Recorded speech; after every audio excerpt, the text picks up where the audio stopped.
안녕하세요. DJ 헤라입니다. 오늘의 사연 시작해 보겠습니다. 안녕하세요.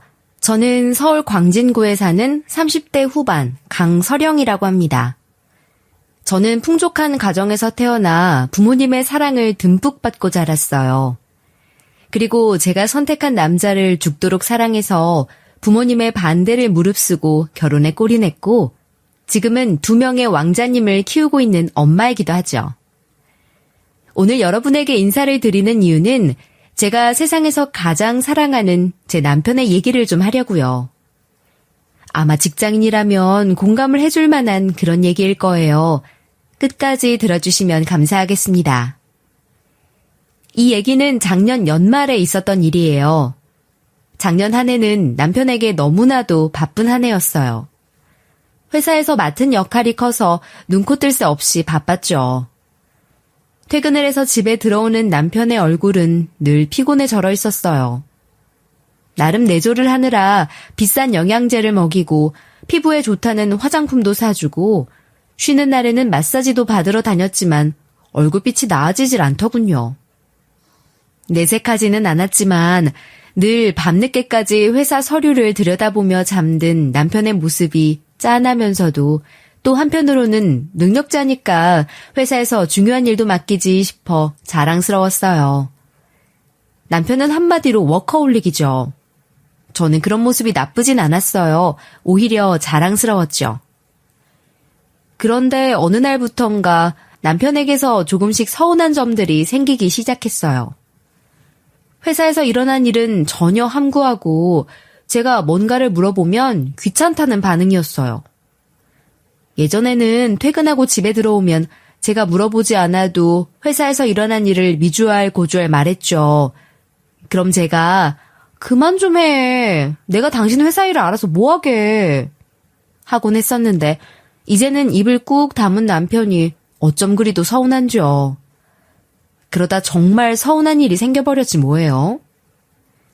남편 회사 송년회가 올해는 대표님 집에서 열린다는데 남편이 제게 숨긴다는 것을 알아버렸어요. 남편 회사 송년회는 해마다 부부 동반이고 호텔에서 해왔는데 올해는 왜 그러지 하는 의구심과 함께 대체 남편이 왜 숨기는지 궁금했어요. 남편이 이 사실을 숨긴다는 걸 제가 어떻게 알았는지는 차차 얘기할게요. 남편과 저는 연애를 오래 해서 숨기는 것도 없고 눈빛만 봐도 서로의 마음을 안다고 생각했는데 너무 서운했어요. 그리고 대체 무슨 일이 있는 건지, 혹시 나쁜 일은 아닌 건지 서운하면서도 또 한편에서는 걱정스러웠죠. 그래서 은근 남편을 떠봤어요. 여보, 올해도 회사 송년회 하지? 어디서 한대? 작년처럼 호텔이겠지? 부부 동반이고? 나 옷은 뭐 입고 가야 할지 구두랑도 세팅해야 하니까 미리 얘기해줘. 하고 물었는데 돌아오는 남편의 대답은 모르겠어. 딱 한마디 단답형이었어요. 대체 남편이 왜 그럴까요? 이런 사람이 아닌데.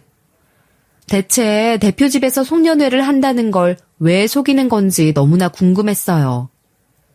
이런저런 저만의 생각들로 제 마음은 점점 더 무거워져 갔죠. 연말이니 저도 이런저런 송년 모임이 있어서 다니는데 그날은 고등학교 동창 모임 송년회가 있어서 다녀왔어요. 예진이란 친구가 제 얼굴을 보자마자 그러대요. 서령아, 얼굴이 왜 그래? 무슨 고민 있어? 아니, 고민은 무슨, 그런 거 없어. 그런데 얼굴이 왜 그러니? 꼭 고민 있는 사람 같아. 있으면 털어놔봐. 끙끙 앓지 말고. 같이 생각할 문제면 함께 방법을 찾아보게 해. 문제는 무슨, 없어. 어젯밤에 잠을 좀 못 자서 까칠한 것 같아. 그럼 다행이고. 예진이의 말 끝에 갑자기 그런 생각이 들었어요. 친구들에게 지금 제 고민을 얘기해보자고요. 그런데 알량한 자존심은 있어서 제 얘기라고는 하지 않고 아는 친구의 얘기라고 하면서 제 고민을 얘기했죠. 저기 내 친구 얘긴데 그 친구 부부가 참 다정하게 잘 사는데 최근에 남편이 좀 이상하더래. 아니, 올해 송년회 모임을 대표네 집에서 하는데 남편이 그걸 내 친구한테 숨긴다는 거야. 해마다 부부 동반해서 참석을 했는데 올해는 송년회를 한다는 얘기도 안 하더래. 그런데 그걸 우연한 기회에 내 친구가 알게 됐나 봐. 너희들은 어떻게 생각해? 남편이 왜 대표 집에서 하는 송년회 모임을 내 친구한테 숨기는 걸까? 그렇게 제 고민을 친구의 고민인 것처럼 둘러대 얘기를 하자 예진이란 친구는 이렇게 말을 하더라고요. 그냥 올해는 남편 혼자 조용히 송년회에 다녀오고 싶은 모양인가 보지. 뭐 별거 없지 않을까? 괜히 네 친구 혼자 소설 쓰는 거 아니야? 별것도 없는데. 준이라는 친구는 그러더군요. 작년 송년회 때 부인이 무슨 실수한 거 아니야? 그래서 쪽팔려서 올해는 얘기도 안 하고 혼자 가는 거 아닐까? 왜 그런 경우 부부 사이에 종종 있더라. 하며 영혼 없이 답을 하는데 눈치 빠른 소연이란 친구는 목소리를 높여 말을 하더군요. 네 얘기를 왜 친구 얘기라고 하고 그래? 서령아, 서운하겠지만 잘 들어. 네 남편 바람 피우는 거 아니니? 왜 요즘 사무실에 오피스 와이프 두고 그런다더라고. 네가 송년회에 가면 오피스 와이프도 올 텐데 괜히 껄끄럽고 거기다가 재수없게 의심받을 짓이라도 하면 그 오피스 와이프랑 깨질까 봐 너한테 말 안 하는 거 아니야? 그런 거 요즘 부끄러운 일도 아니라더라. 요즘 직장인들 가운데 오피스 와이프 두는 사람들 많대. 제 얼굴빛이 갑자기 붉어졌나 봐요. 제 친구 얘기가 아니라 제 얘기라는 걸 인정해버린 꼴이 돼버렸죠. 예진이가 제 눈치를 보더니 소연이를 혼내더군요. 야, 너는 무슨 그런 소리를 다 하냐? 말도 안 돼. 서령이 남편이 어디 그럴 사람이야? 서령이 연애 스토리 몰라서 그래? 둘이 아직도 죽고 못 사는데 너도 참 어디서 그런 해괴망측한 소리 듣고 와서는 서령이한테 그런 얘기를 해. 오피스 와이프가 어쩌고 저쩌고 하면서 얘기하는 이 소연이란 친구는요. 저와 초중고를 같이 나온 동창이에요. 학창시절엔 저한테 그런 감정이 없더니만 언제부터인지 저에게 라이벌의식을 느끼더군요. 제가 남편과 금슬이 좋은 것까지 어찌나 질투를 하던지 가끔은 저희 부부에게 관심을 갖는 소연이가 짜증이 날 때도 있었죠. 게다가 이 이야기는 제 친구 얘기라고 하는데 기어코 네 얘기잖아 하면서 얘기하는 저 말본새가 어찌 그리 얄미운지요.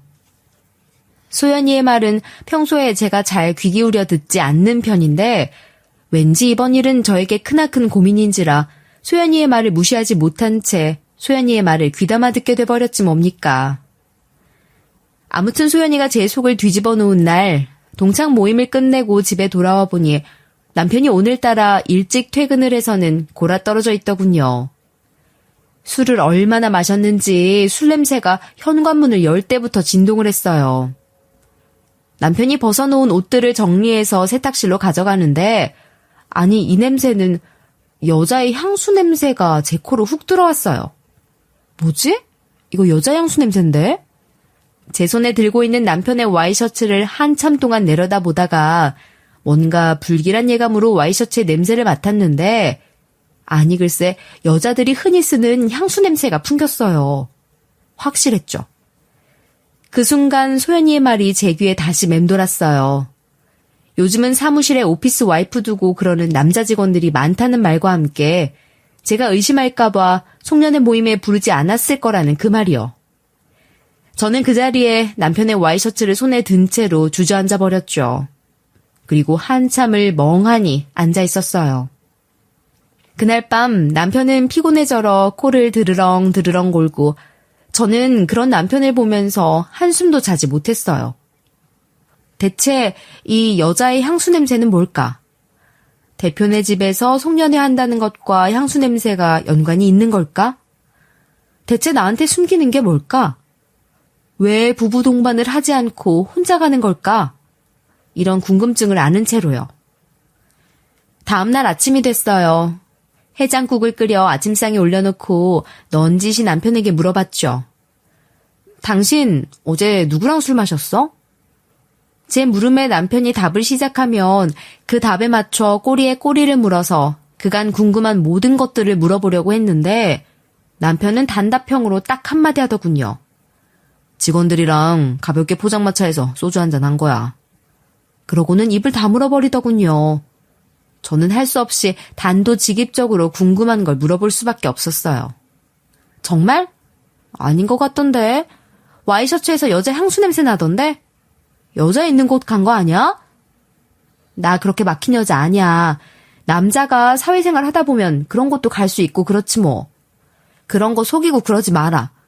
그런 곳 다녀왔다고 내가 질투할 나이 아니잖아.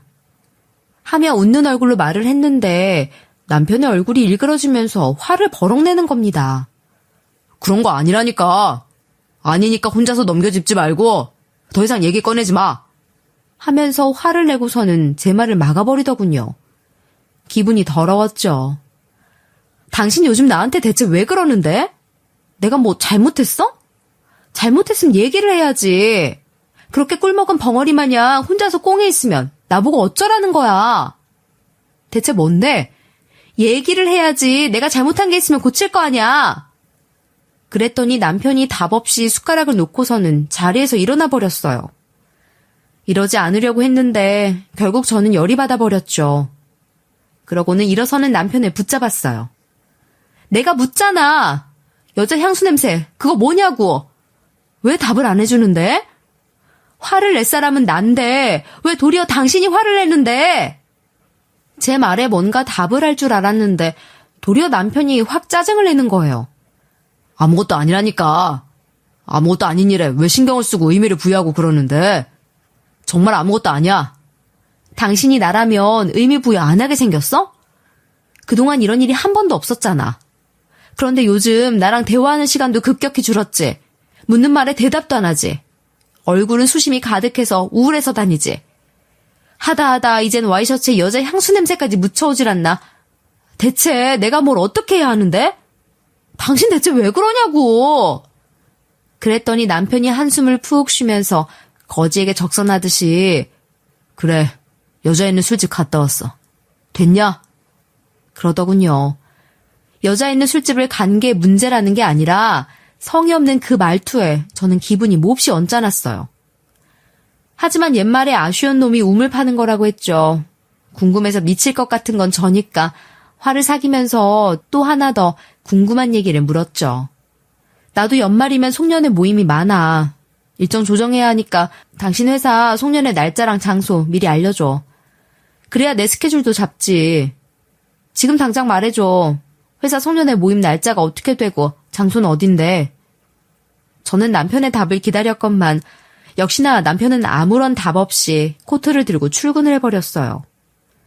저는 열이 받을 대로 받아버렸죠. 결혼하고 이런 일은 처음이거든요.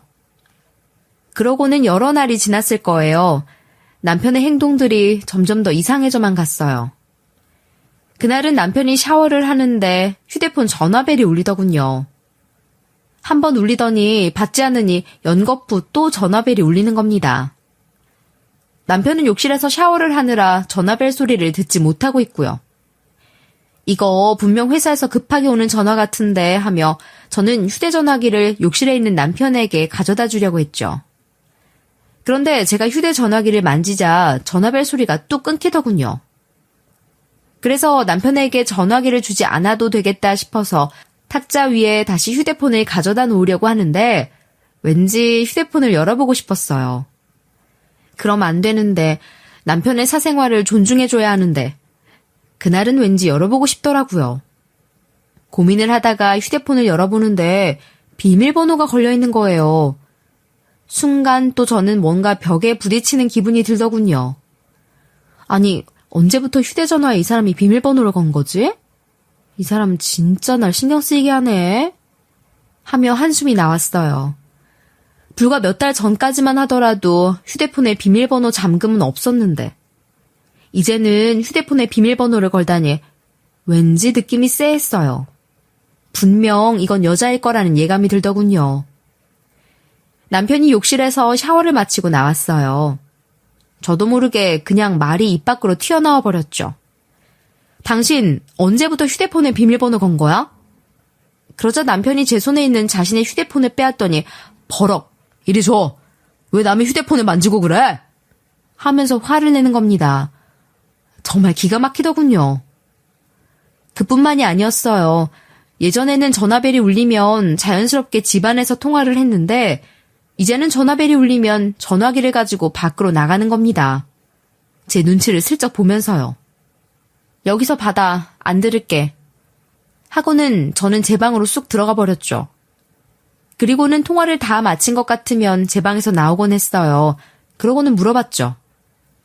당신 대체 왜 그래? 내가 들으면 안 되는 내용이야? 왜 내 생활을 당신이 꼬치꼬치 다 알려오들어? 제발 좀 그만하자. 나도 힘들다. 그러니까 힘든 짓을 왜 해? 다 오픈하면 서로가 편하잖아. 저는 부드럽게 말을 했는데 이 사람은 이걸 또 까칠하게 받아들이더군요. 그러면서 또 화를 냈어요. 정말 서운했죠. 이대로 있다간 제가 제 화를 스스로 주체할 수가 없을 것 같았어요. 그리고 그날 결심을 해버렸죠. 궁금한 건 못 찾는 성격인지라 저는 송년회 모임을 남편 몰래 가기로 마음먹었어요. 저는 대표의 집에서 치러질 송년회가 궁금한 게 아니라 남편이 왜 대표의 집에서 송년회 하는 걸 저에게 숨기는지 그 속내를 알고 싶었거든요. 밖에서 본 대표의 집은 으리으리한 저택이었어요. 대표의 집 주소는 일전에 남편이랑 저랑 대표 첫 아이의 돌잔치를 초대받았었는데 피치 못할 사정으로 돌잔치에 참석을 하지 못해서 훗날 죄송하다는 의미로 선물을 보낸 적이 있어서 주소를 알고 있었죠. 대표 집에 벨을 누르자 가정부 같은 여자가 나와서 대문을 열고 나와서는 어떤 일로 왔냐며 저에게 묻더군요. 저는 당당하게 김유찬 부장 와이프입니다. 송년회에 참석하려고 왔어요. 라고 말을 했더니 들어오라고 하면서 안내를 해주더군요. 저택 2층에서 파티가 열리고 있는데 부잣집이라 그런지 집도 넓고 잘 꾸며놨더군요. 그리고 송년회를 위해서 곳곳에 와인과 음료와 여러 뷔페 음식들이 세팅돼 있었어요. 제 두 눈은 두리번거리면서 남편을 찾고 있었는데 느닷없는 장소에서 저는 그만 남편을 보고 말았어요. 주방이었죠. 싱크대 앞에 서 있는 남편에게 대표가 한다는 말이 김 부장, 너는 의전할 생각하지 말고 거기서 설거지나 해! 하면서 남편에게 앞치마를 던져주는 게 아니겠어요? 사람을 무시하는 그 눈빛을 하고서요. 순간 저는 너무 놀라 소리를 지를 뻔했어요. 다행히 소리가 새어나오지 않게 손으로 제 입을 틀어막았지만 몸은 감추지 못했죠. 남편이 저를 봐버린 거예요. 남편과 두 눈이 마주치자마자 저는 그 순간 온몸이 굳어버려서 한 발자국도 움직일 수가 없었고 남편은 두 눈이 동그래져서는 제 앞으로 다가왔어요. 당신이 왜 여기 있는 거야? 어떻게 알고 여기 온 거야? 저보다도 남편이 더 기겁하는 모습이 제 눈에 훤히 보였어요. 저는 너무나 당황스러워서 아무 말도 하지 못하고 서 있는데 회사 대표라는 작자가 저와 남편 가까이로 다가왔어요. 재밌다는 듯 남편과 저를 번갈아 가면서 보고는 재미있는 풍경인데? 김 부장, 와이프도 불렀어? 안 부를 거라더니? 그러는 겁니다. 저는 열이 머리 끝까지 뻗쳐올랐어요. 하지만 뭐라고 대꾸할 수가 없었죠. 아직 상황 파악이 안 됐으니까요. 남편이 저를 향해 몸을 돌리더니 떨리는 목소리로 그러더군요. 얼른 집에 가. 나 아직 할 일이 많아. 집에 가서 얘기해줄게. 어떻게 된 일인지 집에 가서 다 설명해 줄 테니까 얼른 가라고. 남편의 말에 한마디 하려고 하는데 남편이 저에게 눈치를 주더군요. 입 다물어. 더 이상 얘기하지 마. 라고 하는 것 같았어요. 말을 해야 하나 말아야 하나 판단이 서질 않는데 대표의 목소리가 또 들려왔어요. 김 부장, 내 말 듣는 게 좋을 거야. 와이프 앞에서 해고당하고 싶진 않을 거 아니야. 대표의 저 웃음소리, 기가 차는 말이었습니다. 남편의 말대로 더 이상 험한 꼴 보지 않게 지금 이대로 집을 향해 가야 하나 아니면 이 대표놈을 밟아버려야 하나 갈등하고 있는데 저쪽에서 갑자기 큰 소리가 들렸어요. 대표님! 무슨 일이십니까? 하고 직원 한 사람이 저희 쪽으로 다가오더군요. 그런데 저쪽 입구에서 막 이곳 송년회장에 도착한 것으로 보이는 임직원 2명이 저와 대표와 남편을 번갈아 보며 뚜벅뚜벅 걸어오는 게 보이더군요. 그리고 처음부터 남편과 저와 대표의 얘기를 듣고 있던 다른 직원 한 분이 임직원 2명에게 이 상황을 설명해 주는 것 같았어요. 그러자 그 임직원 2명의 두 눈이 동시에 커다래지면서 내뱉은 말이 큰일 났어요. 그러면 안 됩니다. 저분이 강 박사님 따님이세요. 맞아요. 강 박사님 따님이 확실해요. 이번 프로젝트 어긋나면 절대 안 됩니다. 회사에 사활이 걸린 문제라고요. 하면서 얼굴이 시뻘개지더군요. 남편과 대표와 제 쪽으로 무슨 일이냐고 물으며 다가왔던 직원이 저를 보더니 김희찬 부장 와이프가 강 박사님 따님이시라고요? 하며 확인을 하더군요. 임직원 2명은 말 대신 고개를 끄덕였고요. 그러자 이곳에 있던 모든 직원들이 크게 놀라면서 벌벌 떨었어요.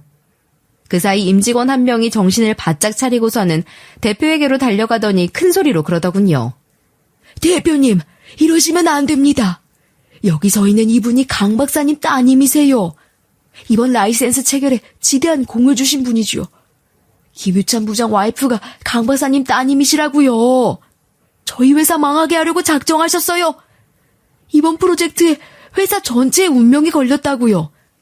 이번 중국건 해결 못하면 저희 회사는 이제 이 바닥에서 아웃이에요. 맞습니다, 대표님. 어서 강 박사님 따님하고 김 부장한테 사과하세요. 무릎 꿇고 용서를 비시라고요. 그제야 대표가 정신을 차린 듯 빤히 저를 보더군요. 대표는 상황 파악이 됐으면서도 받아들이기 싫었는지 재차 묻더군요. 그게 무슨 소리야? 이 사람이 강 박사님 따님이고 사위라고? 정말이야? 확인된 거야? 사건의 전말은 이렇습니다.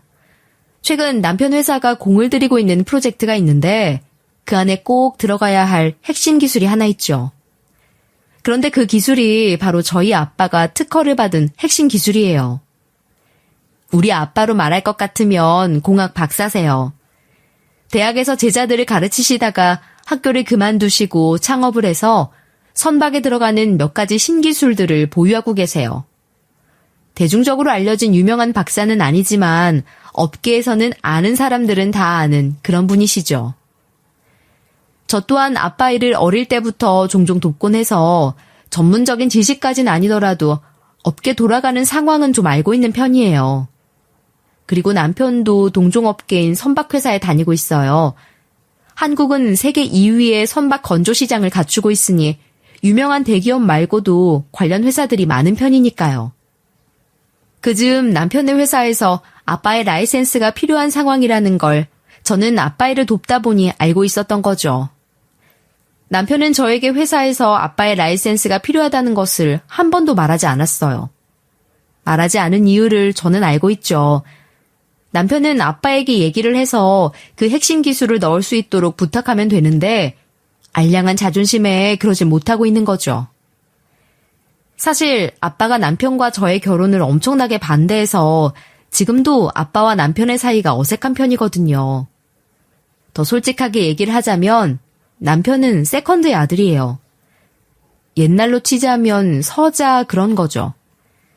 시어머니가 한때 화류계에 몸을 담고 있었고 정계에 있는 아빠의 외도로 자신을 낳았다고 해요. 유교 사상이 강한 저희 아빠는 그런 집과 꼭 사돈을 맺어야겠냐면서 결혼을 결사반대하셨어요. 아빠는 말이다. 가정을 가장 중요하게 생각한다. 특히나 내 사랑하는 딸이 좋은 집안에서 자란 사람을 만났으면 해. 라고 늘 말씀하셨죠. 게다가 아빠는 외동딸인 저에게 회사를 물려줄 요량으로 아빠네 회사 직원 한 사람을 사윗감으로 찜해두셨었죠.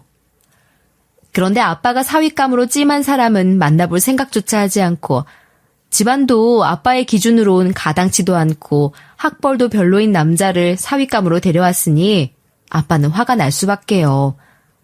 아빠는 당시 첫인사를 드리러 온 남편에게 아주 심하다 못해 모욕적인 말까지 했고 남편은 그 상처를 아직도 잊지 못하고 있죠. 아빠는 다른 거 보지 않는다. 집안의 뿌리를 봐야 해. 근본을 봐야 한다고 몇 번을 얘기해. 그때 아빠의 이 말에 저는 태어나서 처음으로 아빠에게 대들었어요. 아빠, 우리가 부모를 선택할 순 없잖아요. 이 사람이 그런 집안에서 태어나고 싶어서 태어났겠어요? 아빠가 더 잘 아시잖아요. 이 사람 하나만 보라고요. 제발 부모, 학벌, 재산 이런 배경 따위 보지 마시고요. 저의 고집에 아빠를 설득시켜 상견례를 했는데 남편을 보는 아빠의 시선이 더 우습게 돼버렸죠. 남편의 엄마, 그러니까 저희 시어머니가 저희 부모님에게 아주 교양 없는 말 행동을 해버렸거든요. 그래서 아빠는 더욱이 이 결혼을 반대하셨던 거예요. 상견례에 다녀온 아빠가 그러시더군요. 오늘 상견례장에서 무리하게 구는 그 청년의 부모 모습 봤냐? 지금이라도 늦지 않았다. 라고 하시더군요. 하지만 저는 결혼을 하겠노라고 뜻을 굽히지 않았어요. 그리고 이 모든 내용을 남편도 알고 있죠.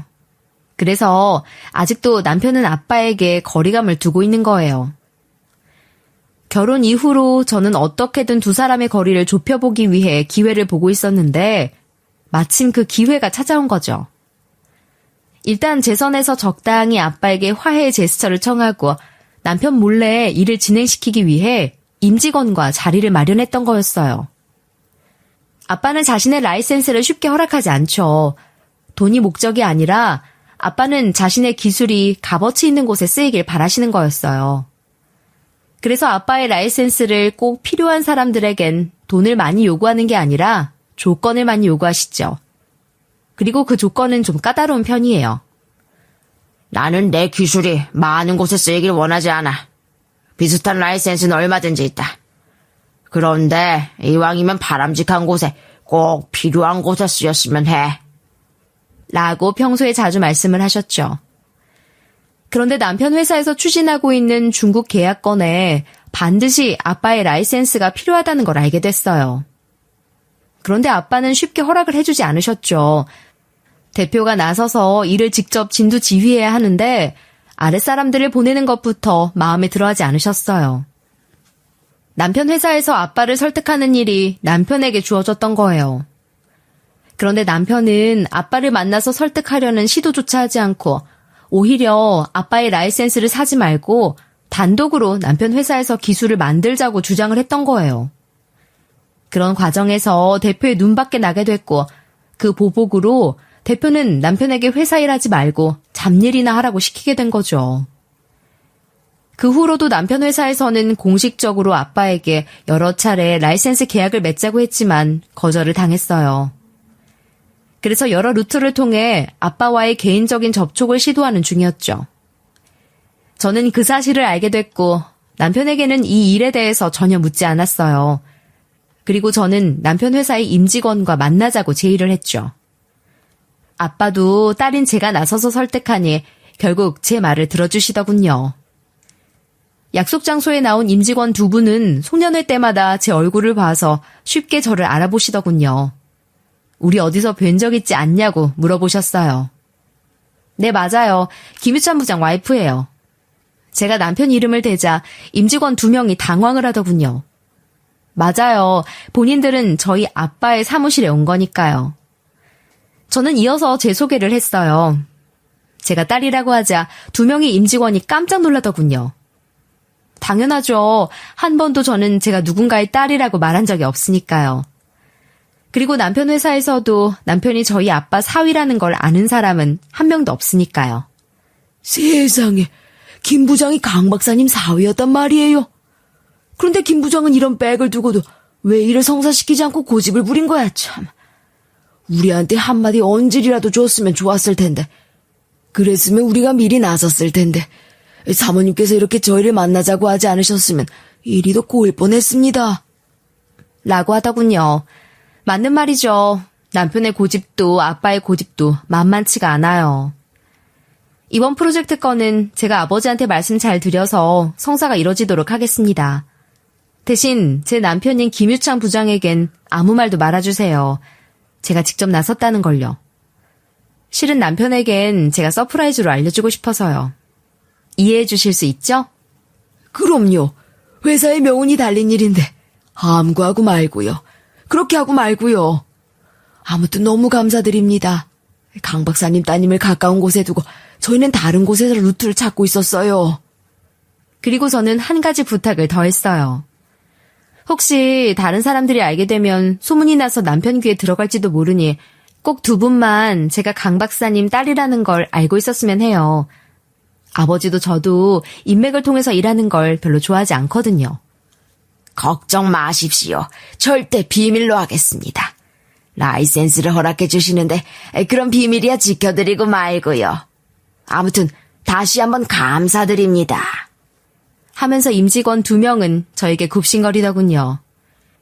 그리고 식사를 하던 도중 저는 이 자리에서 듣게 됐어요. 송년회가 대표네 집에서 열린다는 것을요. 그날 송년회에 사모님도 오시죠? 올해 송년회는 대표님 댁에서 열리는 거 아시죠? 라고요.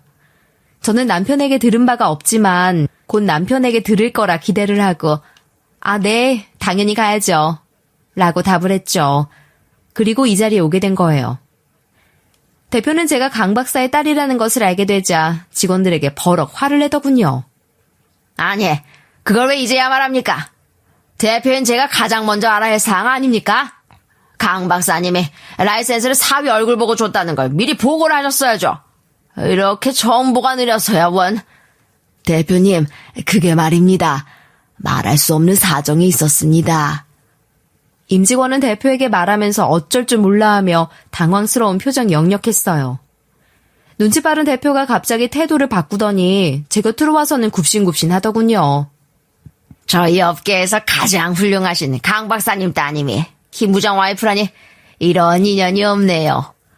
이번 중국 프로젝트뿐만이 아니라 앞으로도 잘해봅시다. 우리 회사에서는 강 박사님의 라이센스가 계속 필요할 것 같아요. 그리고 다시 한번 이번 중국 프로젝트 건에 강 박사님 라이센스를 체결을 해주셔서 깊이 감사드립니다. 하고 저에게 인사말을 하더군요.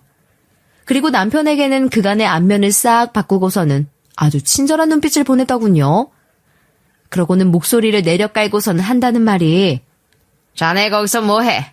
앞치마 내려놓고 이리 오지 않고 여기 와서 와이프랑 앉아서 와인 한잔 하게나. 김 부장은 다 좋은데 왜 그리 융통성이 없어? 장인어른이 그런 훌륭한 분이시면서 왜 한마디도 내게 먼저 언지를 주지 않았나? 그럼 내가 자네한테 특별 대우를 했을 텐데 말이야. 나 정말 섭섭하네. 하면서 너스레를 떨더니 남편이 앞치마를 벗고 다가오니깐 남편의 어깨에 손을 얹으며 아주 친한 사이임을 강조하더군요. 김 부장도 참. 장인어른이 그 유명한 강 박사님이라고 말하는 게 그렇게 어려웠나? 아니, 그럴 게 아니라 우리 김 부장 새 승진부터 시켜야겠는걸. 하면서 껄껄껄하고 웃는 겁니다. 그런데 전 알 수 있었어요. 대표의 그 눈빛은 제 남편을 쪼고 있었어요. 남편은 대표의 말에 대꾸하지 않고 저에게 물었어요. 당신 대체 이게 어떻게 된 거야? 상황을 좀 설명해봐. 라이센스 관련해서 당신이 어떻게 한 거야? 그래요. 당연히 궁금하겠죠. 하지만 저는 여유 있게 답변을 했어요. 당신도 오늘 여기서 열리는 송년회를 왜 내게 말하지 않았는지 집에 가서 설명하겠다고 했잖아. 그러니까 나도 왜 당신 몰래 라이센스를 임직원들과 체결했는지 집에 가서 설명해 줄게. 라고 말을 했죠. 그러나 저러나 이 대표라는 놈은 진짜 어이없지 않나요? 이 놈을 어떻게 해야 할지 제 주먹에 힘이 들어가 버렸어요.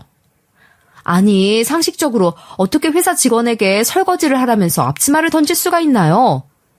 그리고 그걸 본 제 앞에서 말을 잘 들어라, 와이프 앞에서 해고당하기 싫으면 이라고 얘기를 할 수 있나요? 그래놓고선 제가 강 박사의 딸이라는 걸 알게 되자 태도를 이렇게 바꾼다고요? 저는 가만히 있을 수가 없었어요. 저는 대표에게 따져 물었어요. 대표님, 아까 제 남편에게 뭐라고 하셨어요?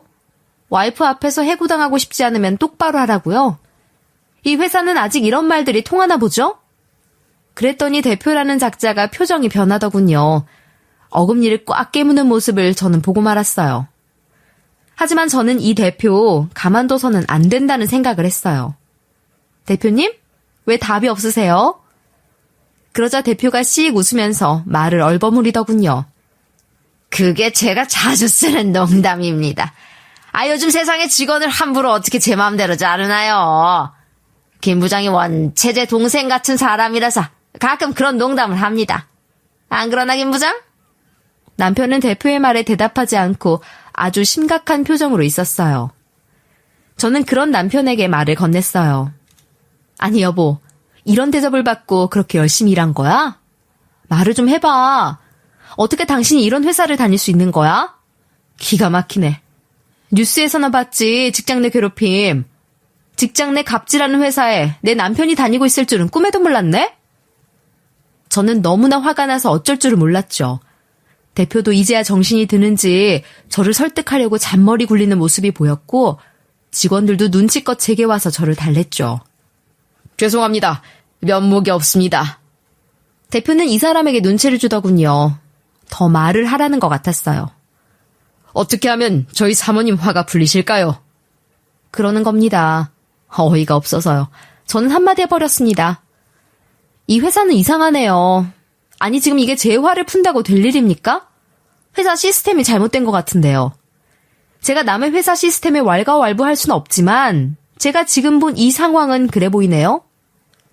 제 화가 머리 끝까지 나 있는 걸 본 임직원 중 하나가 총대를 매는 듯 대표에게 말을 하더군요. 대표님, 직원들에게 이러지 말라고 몇 번을 말씀드렸지 않습니까? 시대가 달라졌어요. 대표라고 해서 직원을 수족 부리듯 하면 안 된다고요. 임직원 한 명이 입이 트이자 다른 직원들도 힘을 얻어 말을 시작하더군요. 이제 우리 회사 어쩔 겁니까? 이번에 강 박사님 보유기술 안 들어가면 우리 회사 문 닫아야 해요. 저희 모두가 어떻게 해서 일군 회사인데요? 곳곳에서 웅성거리는 소리가 들려왔어요. 대표도 이제는 계산이 끝났는지 저에게 무릎을 꿇더군요. 진짜 웃긴 사람이에요. 강한 사람에겐 약하고 약한 사람에게는 강한, 강양, 강인 사람인 거죠. 대표라는 사람이 자존심도 없더군요. 죄송합니다. 제가 그만해서는 안 될 짓을 하고 말았네요. 한 번만 용서해 주세요. 하고는 손이 발이 되도록 빌더군요. 그런데 이게 손이 발이 되게 빌어서 될 문제인가요? 그러던 찰나였어요. 대표의 부인이 집에 도착했더군요. 개인적인 일을 좀 보고 오느라 늦었다면서요. 이 상황을 전혀 분위기 파악하지 못하던 대표 와이프가 저희 남편에게 그러더군요. 김 부장, 지금 무슨 일이야? 분위기가 왜 이래? 그러면서 주변을 둘러보더니 나름 출석 체크를 하는 것 같았어요. 김 부장, 내 차에 가면 말이야. 와인 있을 거야. 여기 이분들 집에 가실 때 한 병씩 챙겨드려요. 그리고 세탁소에 가서 내 옷도 좀 찾아와. 내일 아침에 입고 비행기를 타야 하는데 깜빡했네. 아참, 저번에 내가 취했을 때 집까지 데려다 준 거 고마워. 내가 취해서 몸을 가누질 못해서 김 부장한테 좀 기댔는데 내 향수 냄새 김 부장 와이셔츠에 안 배웠을까? 내가 향수를 워낙 진하게 뿌려서 말이야. 와이프가 뭐라고 안 해? 덕분에 얼마 전 남편의 와이셔츠에 여자 향수 냄새가 났던 이유를 알게 됐지만 대표 와이프의 말에 저는 거의 졸도 직전이었죠. 당신 대표 와이프의 이런 개인적인 일까지 했던 거야? 대체 왜? 당신이 왜? 남편은 제 물음에 아무런 답도 하지 않았어요. 저는 바보처럼 시키는 대로 모든 일을 한 남편에게 화가 난 게 아니라 자신의 지위를 이용해서 제 남편을 하인 부리듯 하는 대표와 대표의 와이프가 미웠어요. 저는 대표와 와이프에게 당당하게 얘기를 했어요. 이거 엄연한 직장 내 괴롭힘입니다. 지위를 이용해서 업무상의 범위를 넘어서 정신적인 고통을 주는 행위예요. 가만히 있지 않겠어요. 그러자 아직도 눈치를 채지 못한 대표 와이프가 그러더군요. 저 여자 누구야? 누군데 설치는 거야? 하면서 제 곁으로 다가왔어요. 야, 넌 누구 와이프야? 네가 뭔데 나서는 거야? 야, 말해봐. 너 누구야? 쌍스럽기가 이를 데가 없더군요. 아무도 대표 와이프를 말릴 생각을 하지 않았어요. 뭐 이런 행동을 서슴지 않고 하는 여자일 거라는 걸 단번에 알겠더군요. 이에 대표의 표정은 가관이었어요. 직원들도 대표 부인의 물음에 그 누구도 답변하지 않고 이제 망했다 하는 자포자기한 눈빛들이었어요. 이런 대표의 갑질도 이해가 가질 않았고 이 회사의 분위기도 이해가 가질 않았고 남편은 더더욱 이해가 가질 않았어요. 저는 일단 저희 회사 고문 변호사에게 전화를 해서 이 일을 처리하라고 지시했죠. 그러고는 이번 계약건은 없는 걸로 하겠습니다. 그리고 변호사 통해서 이 상황은 문제를 확대시킬 거예요. 저는 남편의 손을 잡아 끌고 대표의 집에서 나와버렸어요. 대표와 임직원들은 끝까지 저와 남편을 따라 나오면서 죄송합니다 라고 사죄했지만 저의 화는 풀리지 않았어요. 집에 도착하자마자 저는 남편에게 따졌죠. 당신 이게 뭐야? 이렇게 사람 같지도 않은 대우를 받으면서 그간 회사에 다녔던 거야? 남편은 답이 없었어요. 변명이라도 했으면 좋겠건만 남편은 아무런 말도 하지 않았어요. 아무런 말이 없는 그런 남편 때문에 저는 더 화가 났죠. 대체 왜 이렇게 된 거야? 당신 대표한테 실력으로 인정받으면서 일했잖아. 그런데 대체 왜 이렇게 대표와 대표 와이프한테까지 노예짓을 하면서 회사 생활을 하게 된 건데? 남편은 도리어 저한테 화를 내는 거예요. 그러는 당신도 나 속였잖아. 몰래 일 진행시켜서 회사랑 계약 체결한 걸 나한테 말 안 했잖아. 왜 몰래 일을 진행시켰어? 내가 그렇게 못 믿어 보였던 거야? 그런 거잖아. 저는 남편의 질문에 솔직하게 답했어요. 당신이 싫어하니까. 당신이 싫어하는 거 뻔히 아니까. 이라고 말을 했죠. 그랬더니 남편이 그제야 나도 그래. 당신이 속상해할 거 아니까. 남편이 이런 취급 받으면서 일한다는 걸 알면 당신 마음 찢어질 거 아니까. 라고 말하며 울먹거리더군요.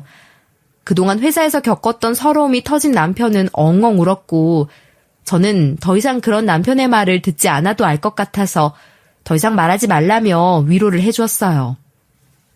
그렇게 다음 날이 됐어요. 저는 일단 아빠 사무실로 남편과 함께 달려갔죠. 남편 회사와 체결한 계약을 해약하라고요. 위약금이 얼마가 됐건 간에 없던 일로 하라고요.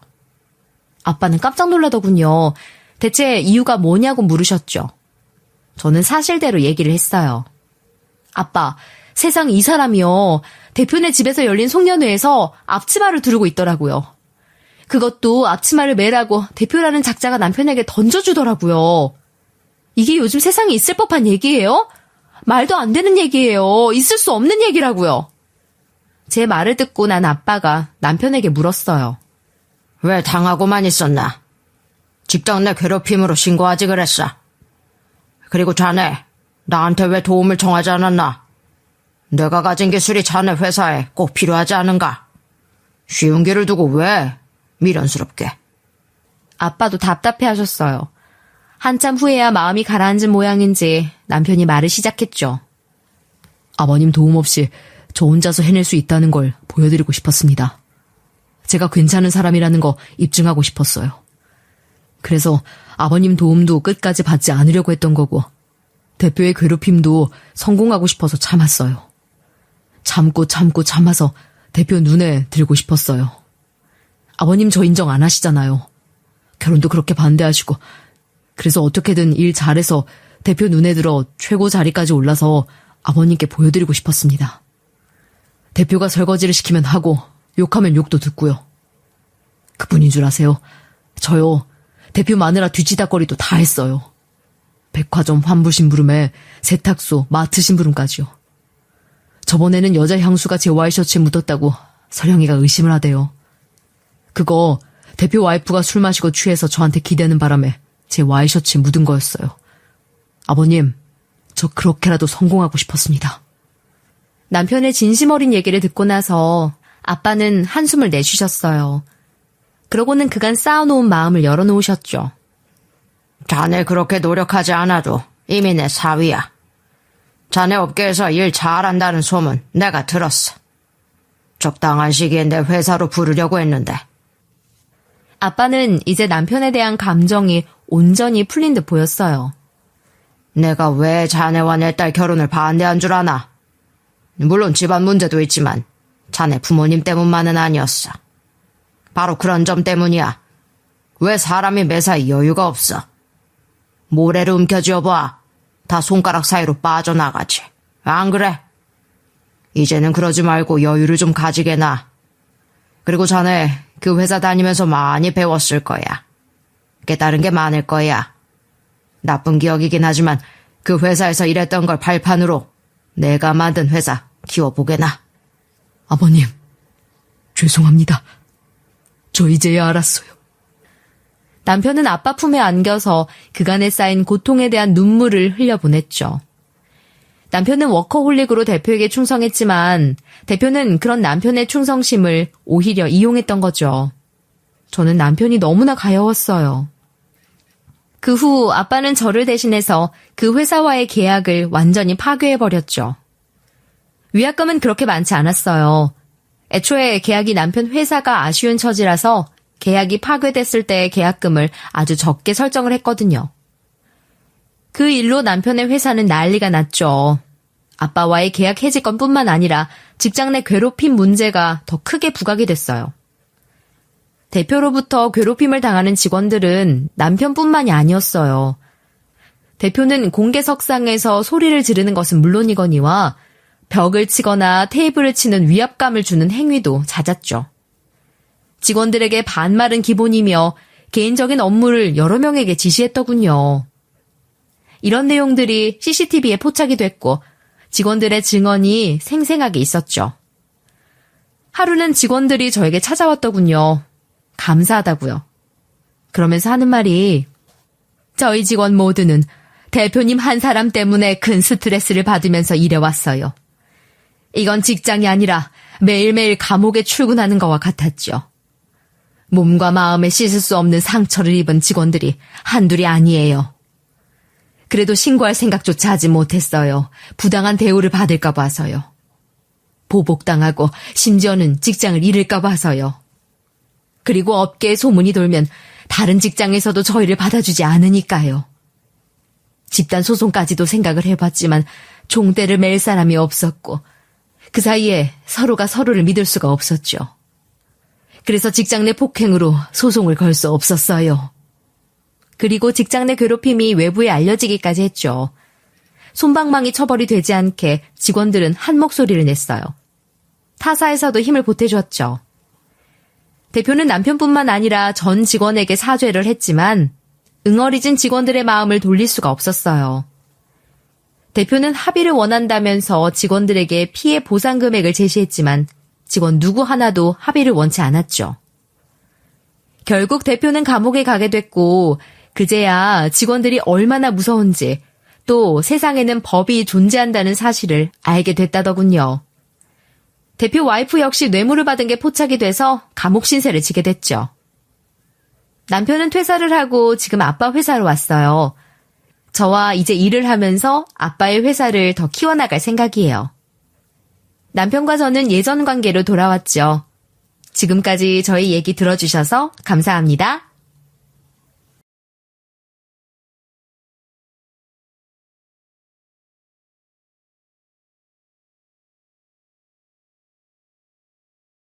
안녕하세요.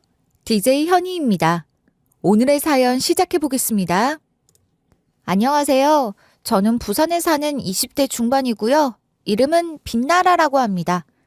평생 굴곡진 삶을 산 사람들이 보통 우스갯소리로 그런 얘기들을 하죠.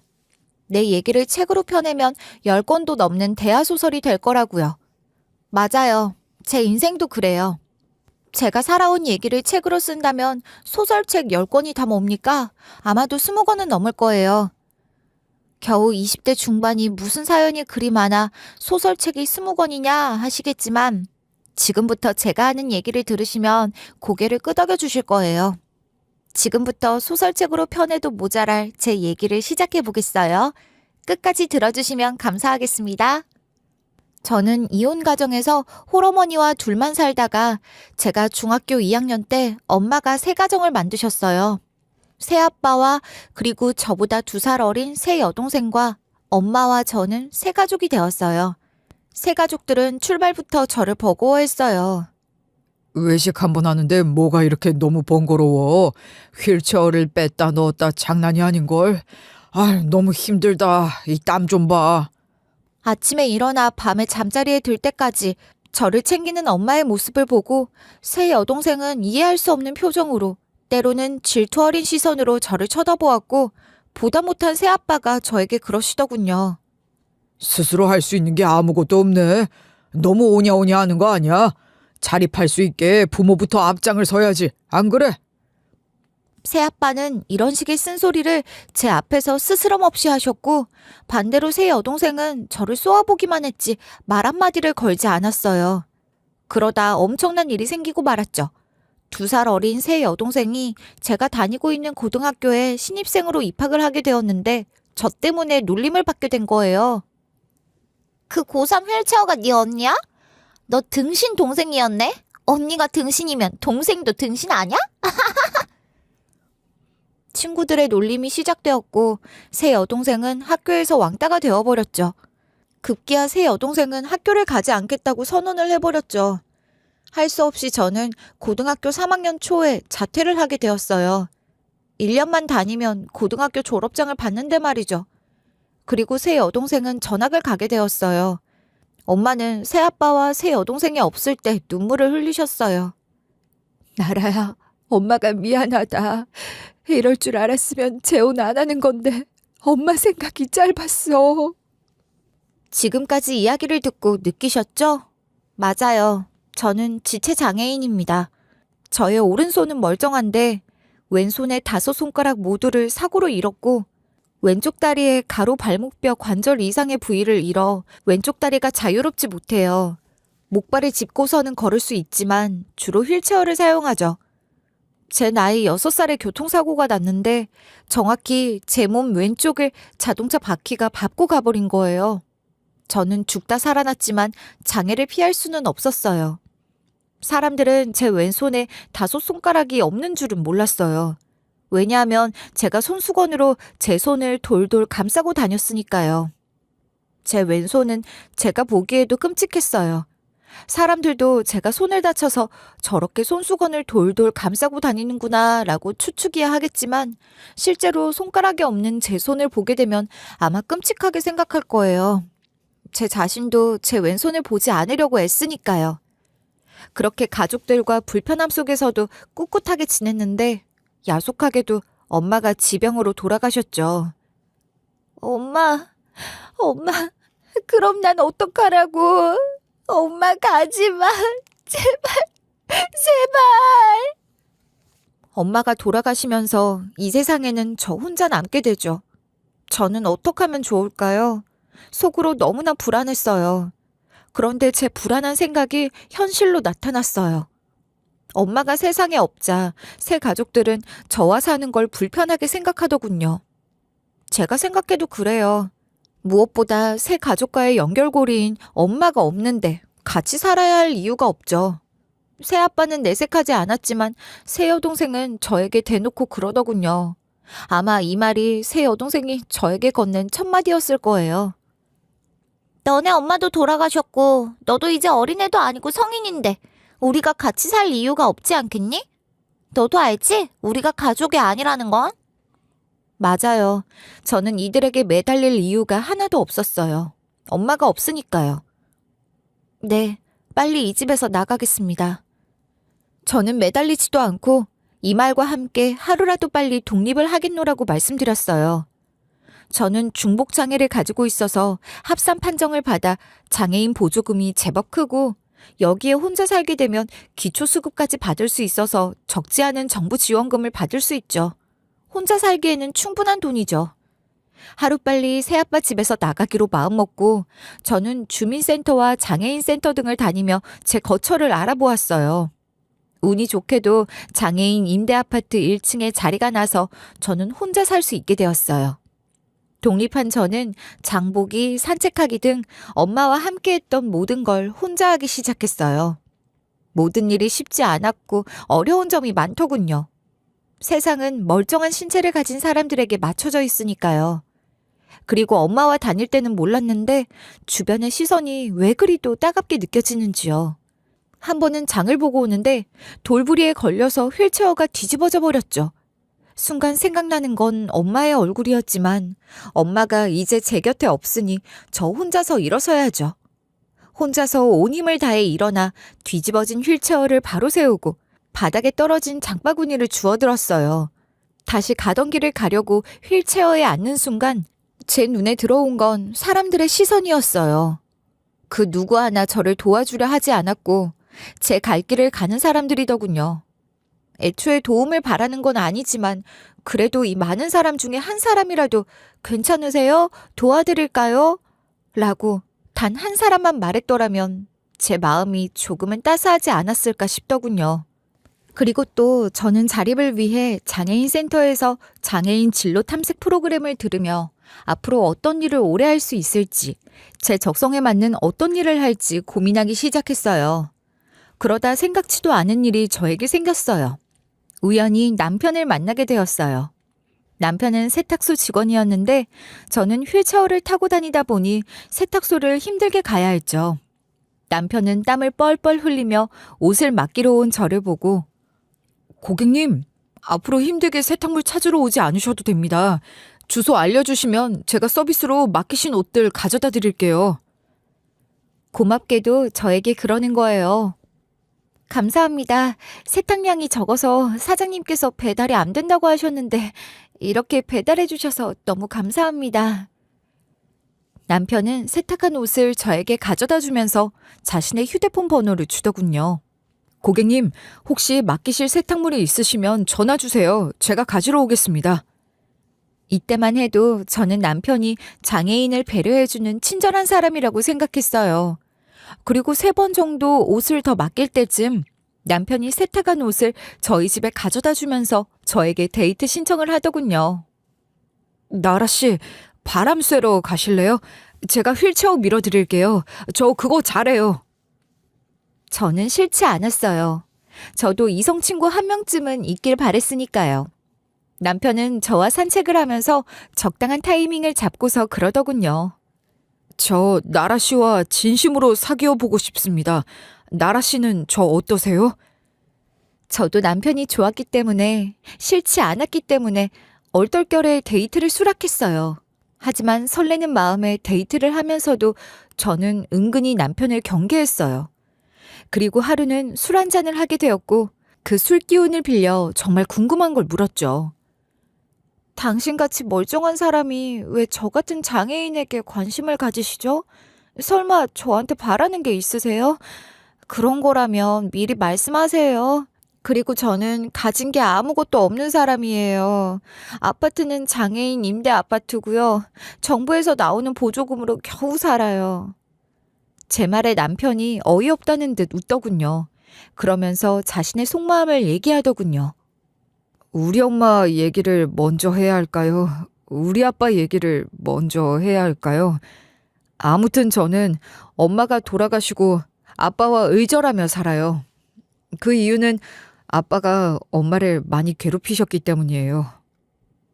남편은 어렵게 말을 꺼내서 그런지 이 말을 뱉고 나서 한참 동안을 힘들어하더니 다시 말을 시작했어요. 사실 우리 엄마도 장애인이에요. 장애인이라는 이유로 아빠가 엄마를 너무나 힘들게 하셨어요. 나는 힘들어하는 엄마가 안타까웠어요. 아니, 장애 있는 여자를 만나 결혼을 했으면 잘해줘야 할 거 아닌가요? 그런데 아빠는 엄마에게 그러지 못했어요. 나라 씨를 본 순간 돌아가신 엄마가 떠올랐어요. 왜 그러는지는 모르겠지만 나라 씨를 보면 볼수록 엄마가 생각이 나서 감싸주고 싶었어요. 엄마한테 못 드렸던 사랑을 나라 씨에게 줘야겠다는 생각이 들었어요. 그것뿐이에요. 그런데 듣고 보니 좀 섭섭하네요. 제가 무슨 저희가 있어서 나라 씨에게 접근하고 있다고 생각을 했다뇨. 나라 씨, 저는 알아요. 장애인 가정에서 자랐기 때문에 장애란 장애가 아니라 단지 생활이 불편한 것뿐이라는 것을요. 남편은 배운 것 없고 모은 돈도 없는 사람이지만 장애가 있는 저를 받아주고 저를 위해주며 저밖에 모르는 사람이었어요.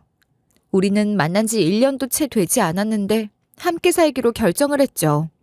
나보다 나이가 8살 많은 남편이 먼저 저에게 동거를 제안했어요. 자기는 이제 22이지만 난 30이야. 결혼할 나이잖아. 뭐 내가 결혼할 나이이기도 하지만 무엇보다도 당신 고생하는 거 보고 싶지 않아서야. 돈은 내가 벌어올 테니 자기는 힘들게 돈 벌지 말고 집에서 쉬어. 취업 준비하고 있던 것들 다 중단하라고. 내 마음 알지? 저는 남편의 프로포즈를 받아들였고 남편은 제가 혼자 살고 있는 장애인 공공임대 아파트에 들어와 신혼살림을 시작하게 되었어요. 결혼식은 돈 모이면 하자. 결혼식 할 돈이 모이면 내가 정말로 거창한 결혼식 올려줄게. 그리고 우리 혼인신고도 일단 미루자. 알아보니까 혼인신고를 하게 되면 가족 수입으로 합산이 돼서 지금 받고 있는 장애인 지원금이 많이 줄어들 거래. 솔직히 저는 결혼식을 올리고 싶었고 혼인신고도 하고 싶었어요. 저에게는 완벽한 보호자가 필요하니까요. 하지만 저는 남편의 제안을 받아들였어요. 믿었어요. 왜냐하면 제가 여태 본 남편은 선량한 사람이고 저에게 한없이 잘해주는 사람이니까요. 그리고 저에게 다달이 나오는 장애인 지원금과 기초수급비를 남편이 관리하게 되었어요. 제가 몸이 좋지 않으니 남편이 제 돈을 가지고 생활하는 게 맞다고 판단했죠. 저는 꿈에 부풀었어요. 돈을 모아서 장애인 임대 아파트가 아닌 남편 이름으로 된 큰 평수 아파트를 사서 아파트 이사 가야지. 그리고 우리가 사는 아파트 상가에 남편의 세탁소도 차려줘야지. 이런 야무진 꿈을요. 세상 외로운 저에게 어느 날 갑자기 나타난 남편이 저를 사랑해주니 제가 얼마나 행복했겠어요. 하늘나라에서 천사가 내려와 저를 구원해주는 줄 알았어요. 남편은 하늘에 계신 엄마가 저에게 보내준 선물인 것만 같았어요. 그런데 이게 뭐예요? 살림을 합친 지 한 달이 조금 넘었을 무렵부터 남편이 점점 돌변하기 시작하더니 본색을 보이기 시작했어요. 남편은 요리에 서툰 저를 위해 처음에는 삼시세끼 꼬박꼬박 밥을 지어 차려주더니 요즘은 강아지 사료 주듯이 하루에 컵라면 한 개를 던져주고는 알아서 먹으라고 했어요. 본인은 밖에서 삼시세끼 식사를 모두 해결하고 돌아오고요. 머리가 너무 길어서 미장원에 간다고 돈을 달라고 했더니 남편이 뭐라는 줄 아세요? 네가 머리를 다듬어서 뭐하게. 누가 본다고. 넌 미장원 갈 돈이 아깝지 않아? 길러서 묶어. 그러면 깔끔하잖아. 이렇게 저를 무시하는 말을 서슴지 않게 내뱉고 신혼 초에는 퇴근을 하면 꼬박꼬박 집에 일찍 들어오더니 이제는 점점 귀가 시간이 늦어지더니 어느 날부터는 밤마다 술이 떡이 되게 마시고는 들어오더군요. 그런 어느 날 우연찮게 방바닥에 떨어진 남편의 지갑을 보게 되었는데 지갑 안에 카드 영수증이 여러 개 있는 거예요. 하나하나 펼쳐서 봤더니 식당, 노래방, 단란주점 등등 유흥업소에서 쓴 돈들이더군요. 거기서 저의 뚜껑이 열려버렸어요. 당장 술에 취해 잠든 남편을 깨우고 싶었지만 그날 밤은 혼자서 분을 삼켜야만 했어요. 그리고 다음 날 남편이 잠에서 깨자마자 저는 남편 앞에 영수증들을 내보였어요. 이게 다 뭐예요? 누구 돈으로 지금 이러는 거예요? 우리 힘 합쳐서 잘 살자고 결혼한 거 아니에요? 근데 술이나 마시고 이렇게 흥청망청 살 거예요? 너 지금 나한테 뭐라 하는 거야? 감히 네가 나한테 훈계를 해. 웃기고 있네. 남편의 이런 자세에 저는 버럭 화를 냈어요. 누가 이런 행동을 참겠어요? 이 나쁜 자식! 너 내 앞으로 나오는 장애인 지원금 때문에 나한테 접근한 거지? 그런 거지? 제 말에 남편은 눈 한 번 깜짝이지 않고 이렇게 대꾸하더군요. 몰랐던 거야? 몰랐다니 정말 실망이네. 그건 당연한 거 아니야? 겉도 모르고 내가 너 좋다고 한 말이 다 진심인 줄 알았어? 아, 그랬구나. 그래서 아주 좋아 죽었구나. 이 정신 나간 년아. 나를 뭘로 보고 그래. 넌 나한테 그냥 물주인 거야. 사랑은 개뿔. 평생 너는 내 물주 노릇이나 하면서 내 옆에 있어. 너 같은 장애인이랑 누가 결혼을 해주겠어? 평생 혼자 사느니 내가 옆에 있어 줄 테니까 끽소리 하지 말고 지금 이대로 살아. 내 말 알아들어? 저는 온 힘을 다해 휠체어에서 일어나 이 자식 머리를 쥐어 뜯어버리려고 했어요. 그런데 마침 남편의 휴대폰으로 전화가 오더군요. 휴대폰 너머로 수신인의 목소리가 제 귀에 들려왔어요. 왜 무단결근이야? 말도 없이. 며칠째 안 나오면 일은 누가 하라고? 관두고 싶어? 휴대폰 밖으로 들려오는 세탁소 사장의 말에 저는 깜짝 놀라고 말했어요. 말없이 밖으로만 놔두는 남편 때문에 몰랐었는데 남편은 세탁소 일을 그동안 나가지 않았던 거예요. 그렇다면 오롯이 제 앞으로 나온 장애인 지원금을 흥청망청 쓰고 다닌다는 거잖아요. 그런 인간이 거들먹거리면서 세탁소 사장에게 그러더군요.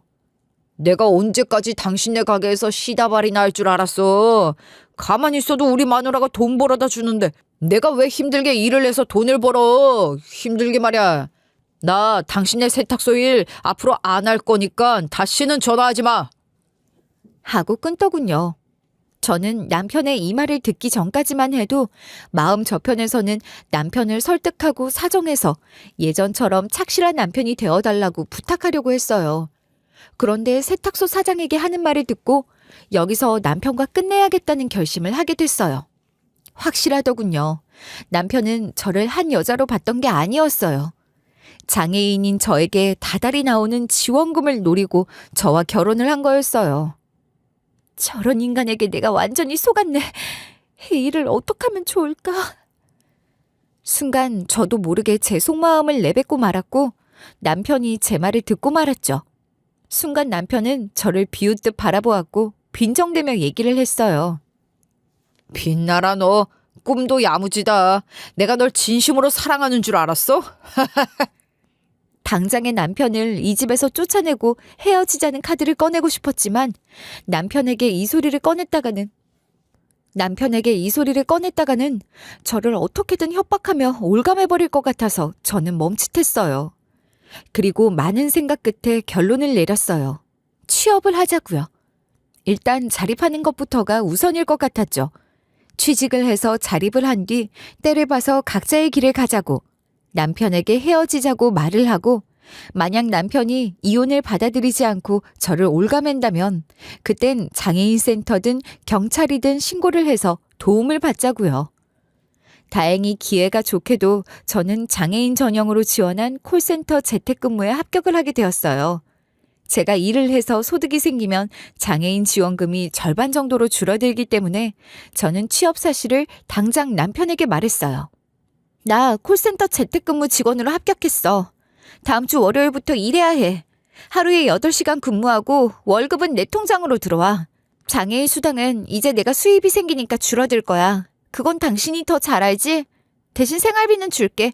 이젠 흥청망청 쓸 돈이 없을 거야. 남편은 저의 이 말에 별로 반응하지 않더군요. 그냥 건성으로 듣는 것 같았어요. 그런데 웬걸요? 한 달 일을 하고 제 첫 월급이 나오자마자 남편이 저에게 돈을 달라는 거예요. 월급을 내놓으라고요. 야, 돈 줘야지. 남편이 다짜고짜 저에게 월급을 내놓으라는 거예요. 그래서 저는 생활비 명목으로 월급에서 절반이 조금 안 되는 돈을 내놓았죠. 그랬더니 남편이 펄쩍펄쩍 뛰는 거예요. 월급 전부를 다 내놓으라는 거죠. 저는 바락바락 대들었어요. 죽어도 그렇게는 못하겠다고요. 남편과 말싸움을 하기 시작했어요. 남편은 자기 분에 이기지 못하고 집안 살림을 때려 부수기 시작했어요. 누가 네 맘대로 직장을 들어가래. 장애인 수당이 얼마나 짭짤한데. 그리고 뭐 콜센터 월급은 나를 못 준다고? 이 미친년아, 너 뭐 착각하는 모양인데. 나 너 보호자야. 어디서 대가리를 쓰고 있어? 저는 남편의 말에 가만히 있을 수가 없었어요. 당신이 어떻게 내 보호자야. 내 피를 빨아먹는 흡혈귀지. 우리가 결혼식을 올렸니? 혼인신고를 했니? 그냥 너는 우리 집의 빌부터 몇 달간 같이 산 빈대야. 그랬더니 남편이 저를 곧 한 대 칠 기색이었어요. 그러면서 이런 말을 하더군요. 장애인들은 참 이상하다. 결혼하면 뭐 꼭 지원금 때문에 자기들과 결혼했다면서 쥐꼬리만한 장애인 지원금 가지고 갈취를 했네 어쩌네 하더라. 자기들은 우리 같은 정상인들에게 안 기대? 그 기댄 값은 줘야 할 거 아니야. 우리 같은 정상인들이 니네 봐주는 돈이라고. 사례금 아직도 이해가 안 가? 확씨. 하면서 남편은 제 손에 잡히는 대로 물건을 내던졌어요. 남편을 말릴 수가 없었고 그냥 보고만 있었죠. 그러다 제 볼에 남편이 던진 물건이 정통으로 맞아버렸어요. 볼이 찢어지면서 피가 나더군요. 피를 보는데 저도 남편처럼 흥분을 해버리고 말았어요. 순간 저는 식탁 위에 제 휴대폰을 들어 112를 누르고 도와주세요를 외쳤어요.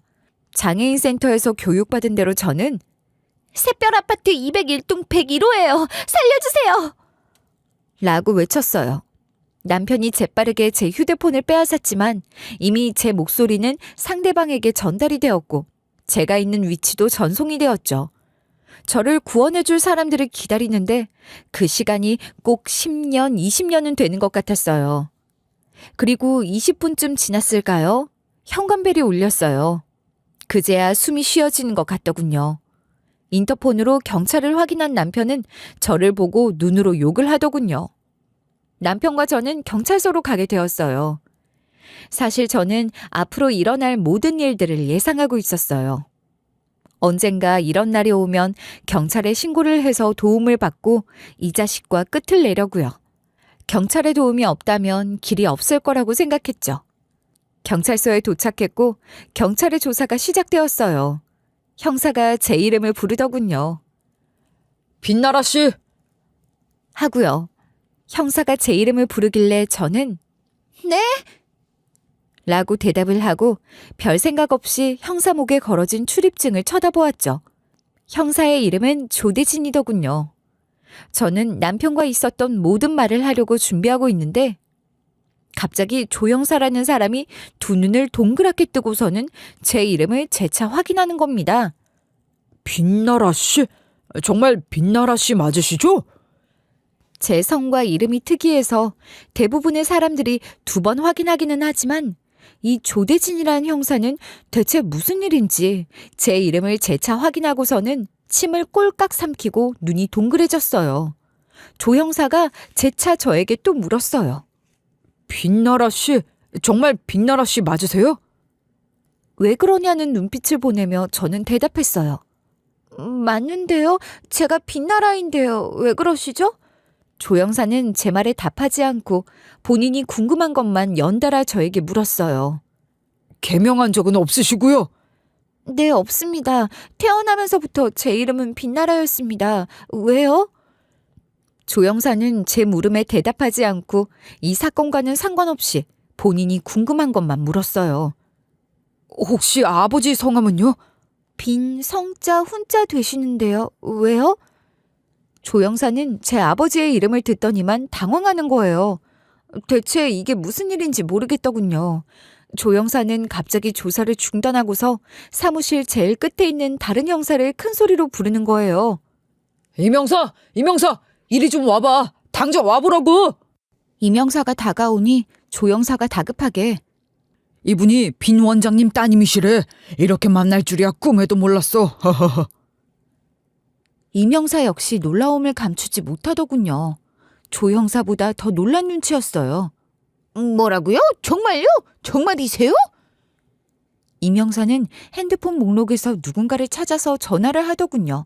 상대방이 전화를 받자마자 김영사! 이명사의 목소리는 매우 흥분돼 있었어요. 지금까지 홀어머니 밑에서 제가 자랐다고 해놓고 갑자기 웬 아빠 얘기냐고요? 앞서 얘기했듯이 저희 친정은 이혼 가정이에요. 제가 6살에 교통사고가 나고 다음 해 제가 7살이던 해에 아빠와 엄마가 이혼을 했다고 해요. 제 기억 속에 드문드문 아빠에 대한 기억이 나는 것도 같지만 사실 아빠의 얼굴이 뚜렷하게 남아있질 않죠. 엄마는 아빠의 사진 한 장 남기지 않으셨어요. 엄마는 아빠에 대한 얘기가 나오면 항상 욕을 하곤 하셨어요. 그만큼 엄마는 아빠를 신임하지 않으셨어요. 나라야, 네 몸이 왜 그런 줄 알아? 아빠 때문에 그렇게 된 거야. 네 아빠는 경제적으로 아주 무능한 사람이다. 돈 한 푼 벌 줄 모르고 한량 생활을 하니까 어린 너를 혼자 두고 내가 돈 벌러 다니다가 그만 네가 그렇게 된 거잖니. 너를 이 꼴로 만든 사람이 네 아빠야. 자식 새끼 이렇게 만들어 놓고 그런 주제에 여자는 또 얼마나 밝히는지. 네 아빠라면 내가 질려버렸다. 네 아빠 여자 문제로 내 속이 문드러지면서도 나는 가정을 지키려고 했다. 그런데도 네 아빠는 너랑 나를 버리더라. 그러니 엄마가 아빠를 좋게 생각하겠니? 네 아빠를 기억하겠냐고. 뭐가 좋다고 그 인간 사진을 남기겠어? 저는 아빠에 대해서 엄마에게 그렇게 듣고 자라서 정말로 아빠가 우리를 버렸다고 믿고 얼굴도 기억나지 않는 아빠를 미워했어요. 그러던 어느 날이었어요. 제가 중학교 3학년 때 학교가 끝나고 교문을 나서는데 웬 중년 남자가 저에게 다가오더니 나라니? 나라 맞지? 하는 겁니다. 저는 겁이 나서 뒤로 주춤했어요. 그랬더니 이 중년 남자가 나라야, 아빠야. 내가 네 아빠란다. 기억이 좀 나니? 아빠 얼굴 알아보겠어? 하면서 눈물을 글썽이는 거예요. 솔직히 저는 아빠가 반가웠어요. 엄마에게 아빠란 몹쓸 사람이라는 것을 익히 들었지만 아빠가 저를 찾아왔다는 사실만으로 좋았어요. 그런데 아빠 옆에 웬 여자가 서 있더군요. 순간 저는 엄마의 말이 생각났어요. 네 아빠는 여자라면 사족을 못 썼다. 여자를 어찌나 좋아하는지. 엄마가 그런 네 아빠 때문에 질려버렸다. 엄마 말이 맞았어요. 아빠가 여자 문제로 엄마를 속썩이다가 다른 여자에게 가느라 우리 가족을 버린 거라고 알고 있었던 저는 순간 아빠가 반갑다가 뒤에 서 있는 여자 때문에 저는 아빠 없는데요. 누구신데요? 사람 잘못 찾으셨습니다. 라고 말을 했죠. 그리고 돌아서서 가려는데 아빠가 저를 붙잡았어요. 나라야, 미안하다. 부족한 아빠이지만 너한테 할 말이 꼭 있어. 아빠 말 한마디만 들어주고 가면 안 되겠니? 제발 부탁이다. 저는 냉정하게 말했어요. 저는 당신한테 듣고 싶은 말 없으니까 가세요. 하고 가려는데 아빠가 제 뒤에 대고 그러시더군요. 딸 얼굴을 못 봐서 섭섭하구나. 아빠가 일하느라 바빠서 그랬어. 미안하다, 나라야. 라는 겁니다. 정말 어이가 없었어요. 아빠는 저를 어린아이로 보더군요. 그럼 저 뒤에 있는 여자는 뭔가요? 그냥 가려다가 저는 아빠에게 한마디 하고 말았어요. 일하느라 바빠서 저를 못 봤다고요? 제가 어린애로 보이세요? 일이 바빠서 딸을 안 보러 왔다고요? 그게 말이 되냐고요? 저는 더 이상 아빠의 얘기를 들을 이유가 없어서 저의 하교를 도와주는 장애인 도우미에게 부탁을 했어요. 선생님, 학교 경비원 좀 불러주세요. 저런 분은 학교 근처에 있으면 안 돼요. 쫓아내달라고 말하게요. 어서요. 그날이 지나고 한 달 정도 시간이 더 지났을 거예요. 아빠가 또 학교로 저를 찾아왔더군요. 저는 또 어이가 없었어요. 그때 마침 제 손에 물병이 쥐어져 있었어요.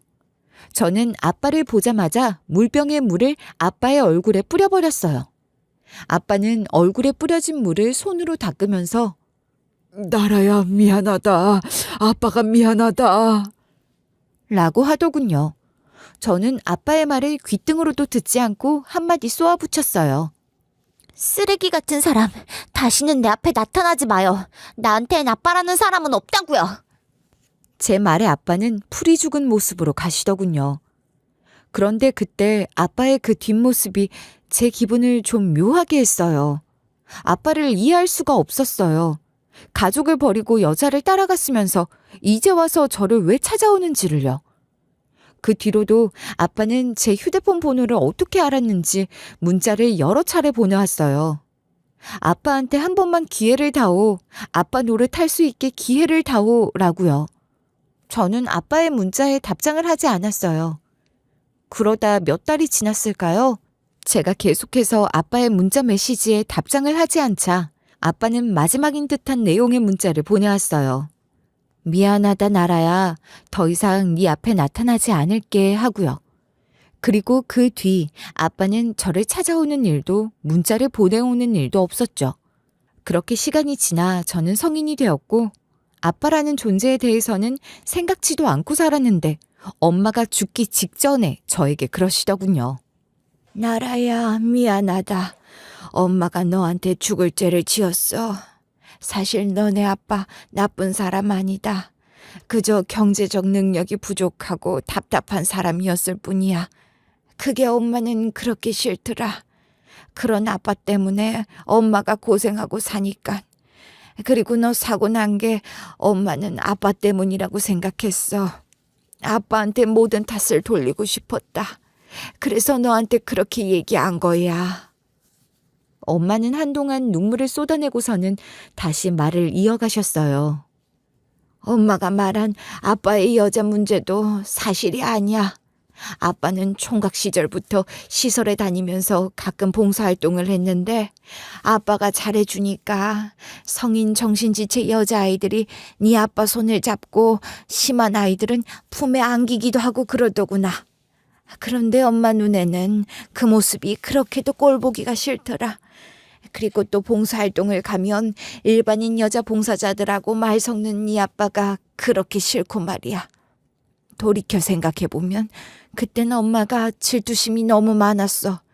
그리고 한편으론 내 자식이 장애를 안게 됐는데 속 편하게 장애시설이나 가서 봉사하는 그런 아빠 모습 때문에 스트레스를 받다가 네 아빠한테 일방적으로 이혼을 선언하고 너를 데리고 친정으로 와버린 거야. 저는 말하는 엄마의 손을 꼭 잡아주었어요. 엄마는 제 손을 꼭 붙잡고 마지막 힘을 다해 말을 이어가셨어요. 아빠가 엄마한테 와서 매달렸다. 미안하다고. 진짜 가장 역할 잘할 거라고. 한 번만 이해해달라고. 하지만 엄마는 너를 데리고 매몰차게 돌아섰다. 그런데 엄마의 이혼 선언이 아빠에게는 큰 충격이었나 봐. 어느 날 아빠가 엄마한테 편지를 썼더라. 한국에선 본인이 일을 해도 많은 돈을 벌 수 없으니 외국에 나가서 일하겠노라고. 아빠는 외국에서 오랫동안 일하며 돈을 붙였다. 돈을 붙이면서 딸인 너에게 꼬박꼬박 편지를 썼는데 엄마는 일부러 그 편지들을 열어보지도 않고 다 찢어버렸다. 엄마가 진실을 말하길래 저도 엄마에게 진실 하나를 말했어요. 엄마, 사실은 내가 중학교 3학년 때 아빠가 학교 앞으로 나를 찾아왔었어. 엄마한텐 얘기하지 않았어. 엄마도 알고 있었어. 아빠가 먼저 엄마에게 연락을 했더라. 오랫동안 외국에서 일하다가 한국에서 자리 잡기 위해서 한국에 돌아왔다고. 중학생인 너를 한 번만 만나게 해달라고. 그런데 엄마가 싫다고 했다. 얼마나 네가 보고 싶었는지 너를 찾아갔더라. 저는 끝내 눈물을 흘렸어요. 눈물이 절로 터져버렸어요. 그때 아빠라고 한번 불러드릴걸. 이미 엄마의 눈에서도 눈물이 주룩주룩 흘러내렸어요. 그 사람이 너를 만나게 해달라고 사정하던 게 지금도 생각난다. 네 학교까지 찾아가도 네가 만남을 거부하니까 나더러 나서서 자리를 좀 만들어주면 안 되겠냐고 부탁하더라. 딸이랑 대화를 하고 싶다면서 말이다. 너 한 번만 만나게 해달라고. 그런데 그때 내가 네 아빠 가슴에 대못을 박는 말을 하고 말았다. 나는 재혼했으니 내 딸 나라 마음에 혼란 주지 말라고 말이다. 지금 나라는 새아빠랑 잘 지낸다고 말이다.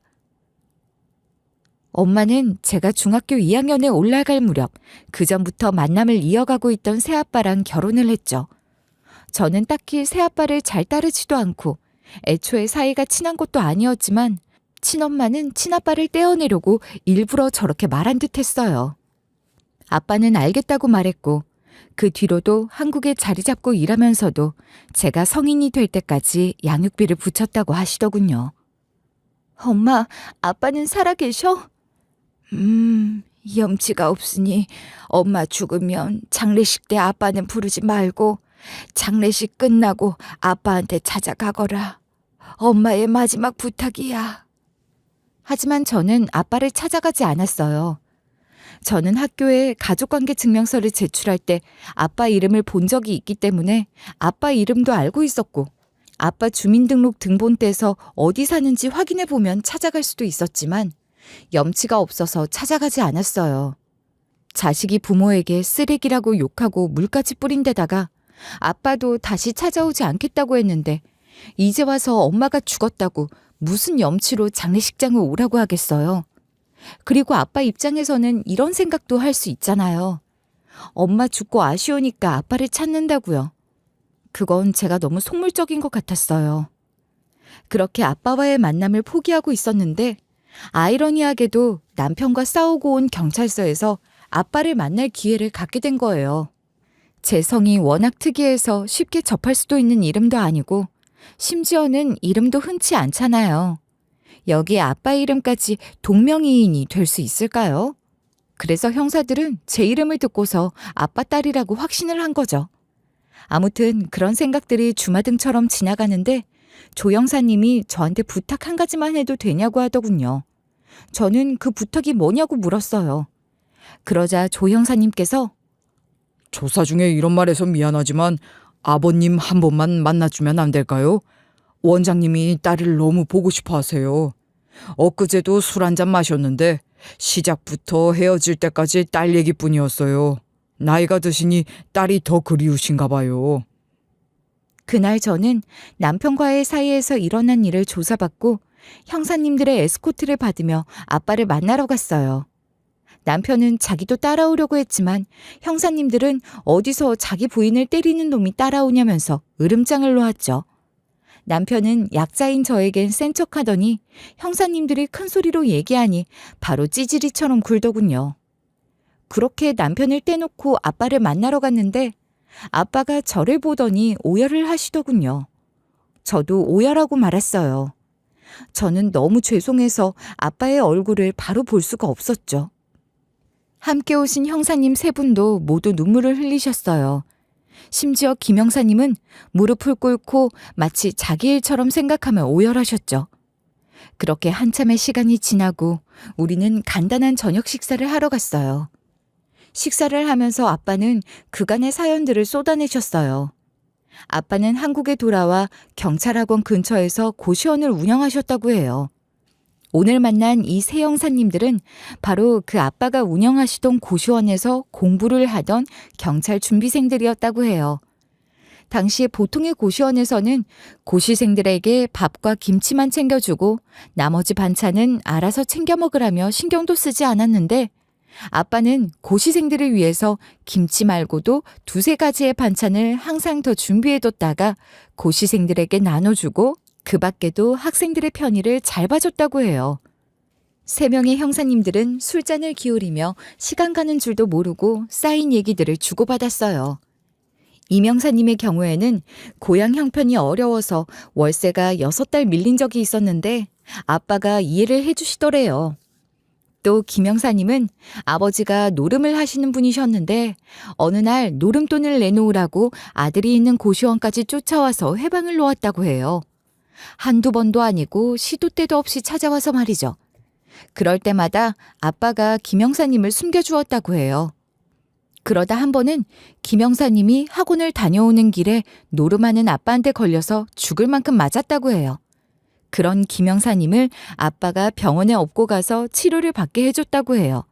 모든 병원비를 아빠가 감수하고요. 옛날 얘기가 끝나고 이제 새 형사님들은 서로의 근황에 대해 얘기를 나누다가 조 형사님께서 저에게 대체 그동안 어떻게 산 거야? 라고 묻더군요. 저는 오늘 경찰서에서 온 얘기를 하게 되었어요. 저는 하나의 꾸밈 없이 제가 그동안 살아온 얘기를 했어요. 남편이 제 장애인 지원금을 보고 동거를 시작했고 동거 후에 본색을 드러냈다고요.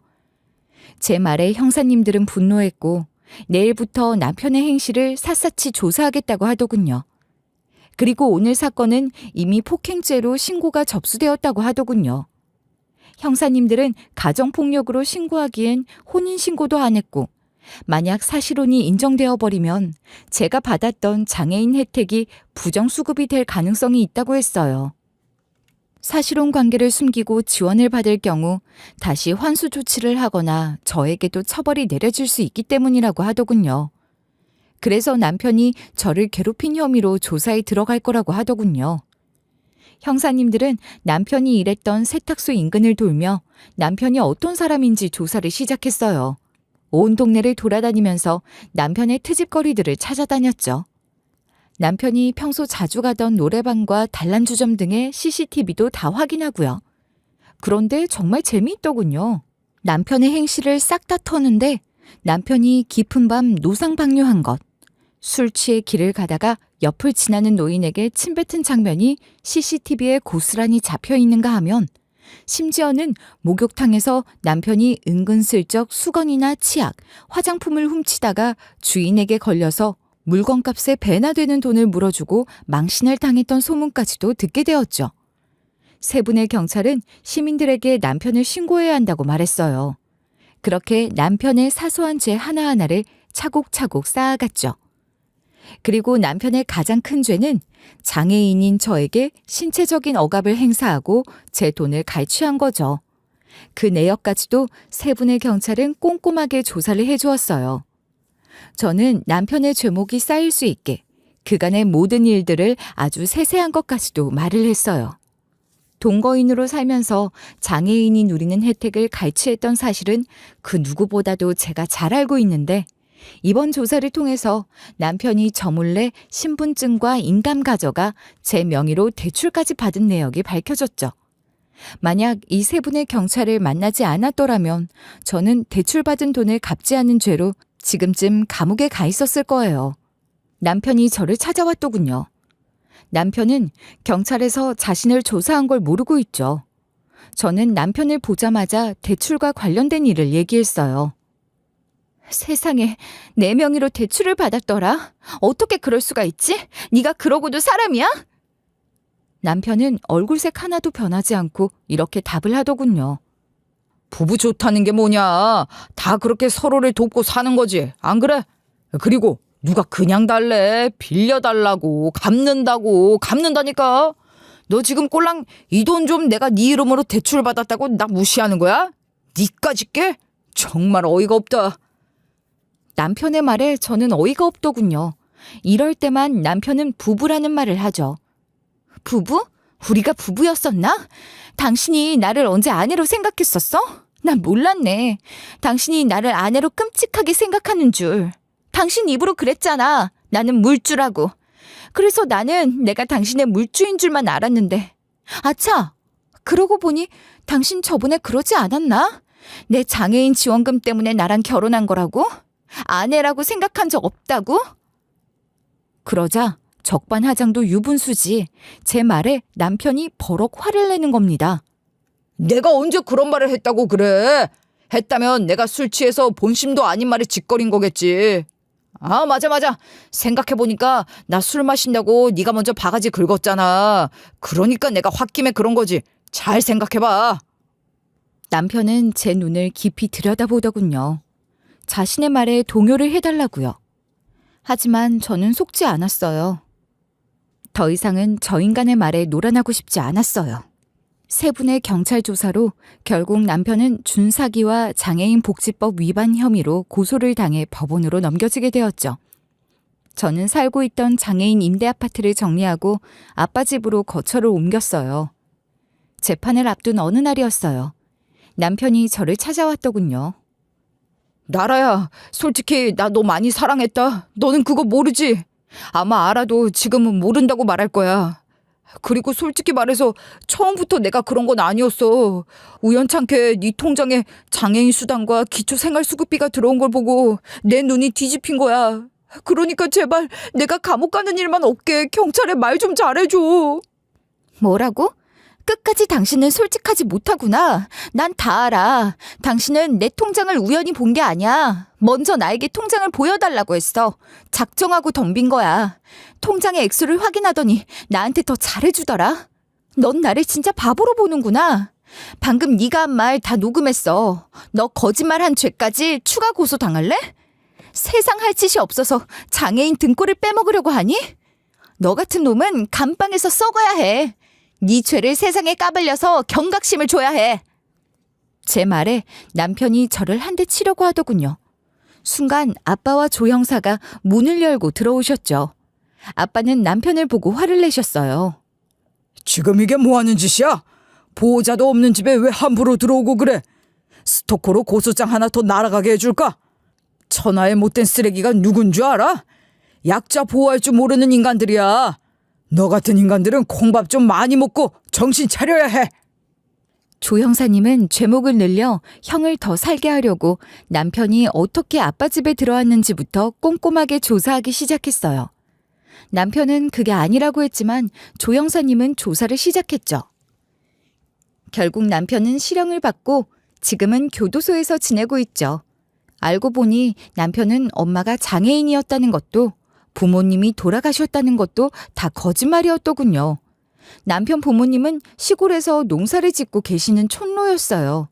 오죽했으면 남편 제 부모도 그런 망나니 같은 놈은 감옥에서 썩어야 한다고 했을까요?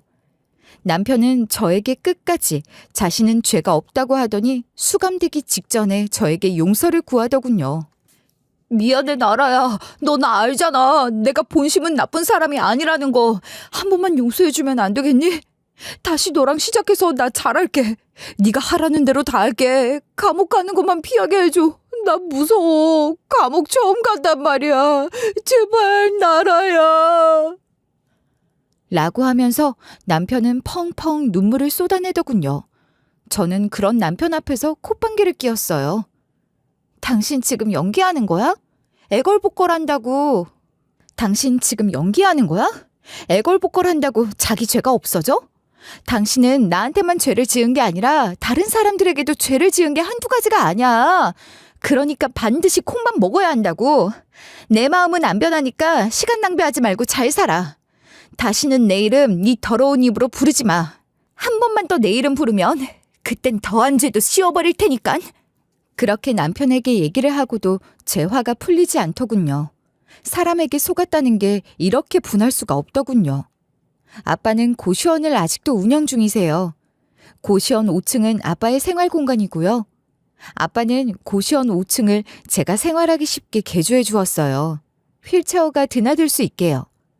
그리고 제가 잠을 자는 방 말고 다른 방 하나를 저의 서재로 만들어 주셨어요.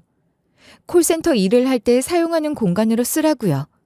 아빠는 제가 고생한다고 콜센터 일을 하지 말라고 말리셨지만 저는 일을 더 하고 싶어요. 제가 일을 계속하는 대신 아빠는 저에게 조건을 하나 내걸으셨죠. 나라야, 아빠랑 재활센터 다니자.